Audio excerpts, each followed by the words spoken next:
great brands and great businesses have to be great storytellers too.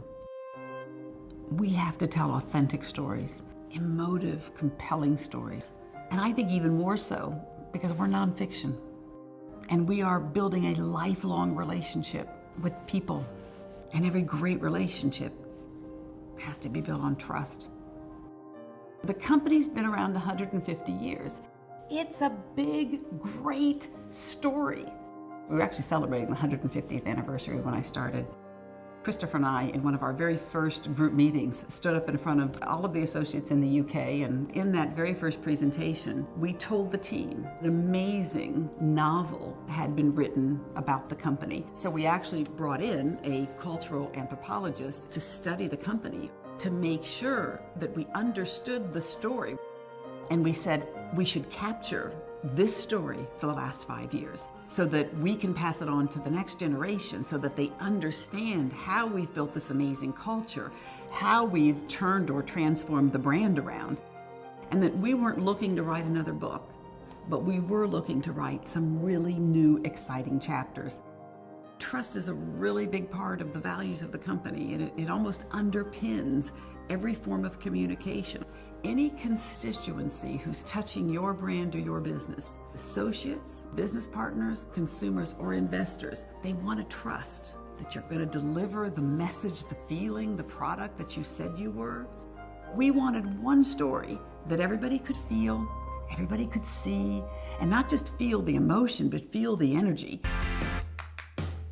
We needed to keep the story authentic. We needed to keep it pure.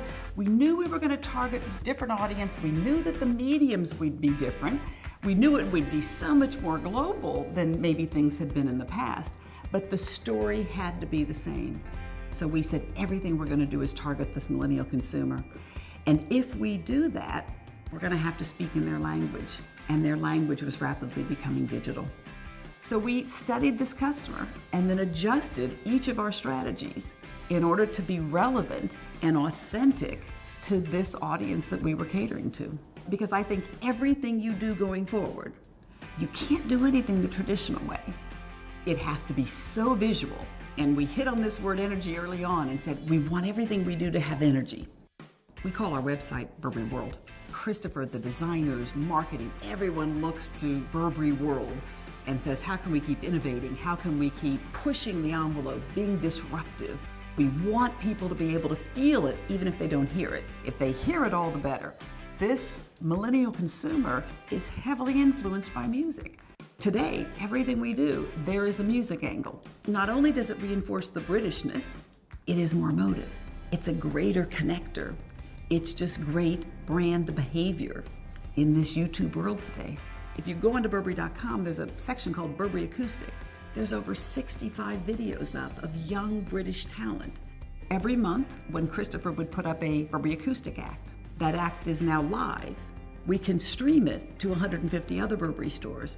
We can stream it to digital outdoor sites. You could watch it on your mobile device. So Burberry Acoustic was online, Burberry Acoustic becomes live offline.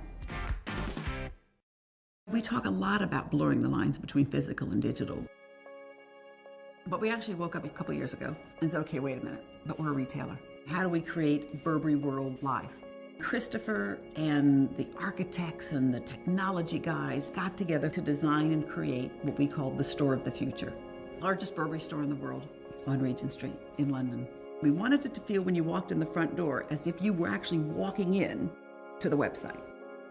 It happens to be this month that we're launching our first fragrance under our ownership. We have, again, inverted everything and launched it in a very, very different way. We put music first. We put emotion first over just the hard product. And that entire thing was done digitally. Everything was launched digitally first and now is going into the physical world. Everybody's a storyteller. I don't care if it's a business, a brand, a writer, a musician. Everybody's telling their life story. Yes, we've been telling a compelling fashion story, and yes, we've been telling a young millennial story and a heritage story, and of course it's got to be British, but we've also been telling a very strong value story. And I don't think the world's ever going to want to stop hearing stories.